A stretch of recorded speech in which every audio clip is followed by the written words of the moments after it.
Hello बच्चों, let's read the question. Question states that select the incorrect statements regarding pedigree analysis. तो यहाँ पे हमें पेडिग्री एनालिसिस के बारे में 4 स्टेटमेंट्स दिए हैं, राइट. उसमें से हमें इनकरेक्ट स्टेटमेंट जो है वो बताना है, राइट. तो पेडिग्री एनालिसिस क्या होता है? पेडिग्री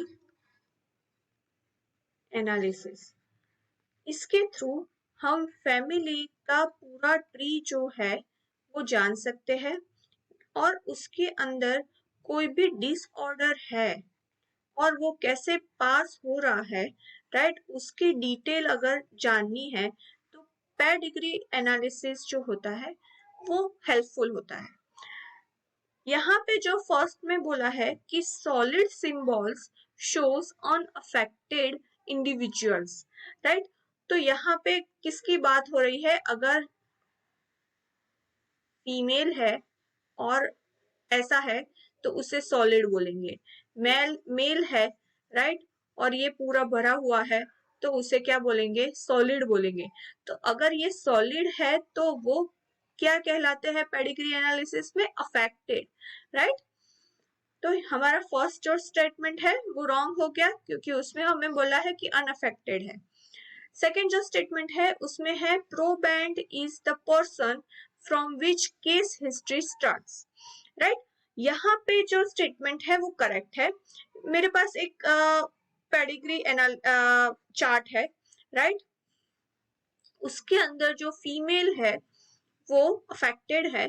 उसके बाद 3 चाइल्ड वर देयर, राइट, और 1 is affected from it, right. तो जहां से स्टार्ट होगा फैमिली के अंदर, जहां से स्टार्ट होगा उसे हम बोलेंगे प्रोबेंड. उसे क्या बोलेंगे? प्रोबेंड बोलेंगे, राइट. तो यहाँ पे ये करेक्ट आंसर है, स्टेटमेंट है. सी में बोला है कि it is useful for genetic counsellor, ये भी करेक्ट है.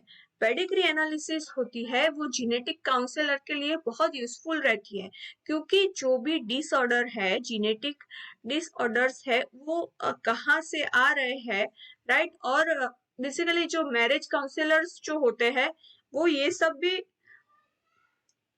इंफॉर्मेशन रखते हैं कि अगर ऐसा कोई डिजीज है कि वो पास ऑन हो सकता है, राइट, तो वो अवॉइड करेंगे कि वो दोनों कपल से वो आगे ना जा पाए, जेनेटिक डिसऑर्डर है वो, राइट. तो यहाँ पे ये करेक्ट है. और डी में बोला है कि it is an analysis of traits in several generation of a family, ये भी करेक्ट है, राइट. एनालिसिस होता है ट्रेड्स का सेवरल जनरेशन तक, यहाँ से आगे बढ़ेगा, वहां से आगे बढ़ेगा, तो सेवरल जनरेशन तक एनालिसिस हो सकता है पेडिग्री चार्ट से, राइट. तो ये भी करेक्ट है.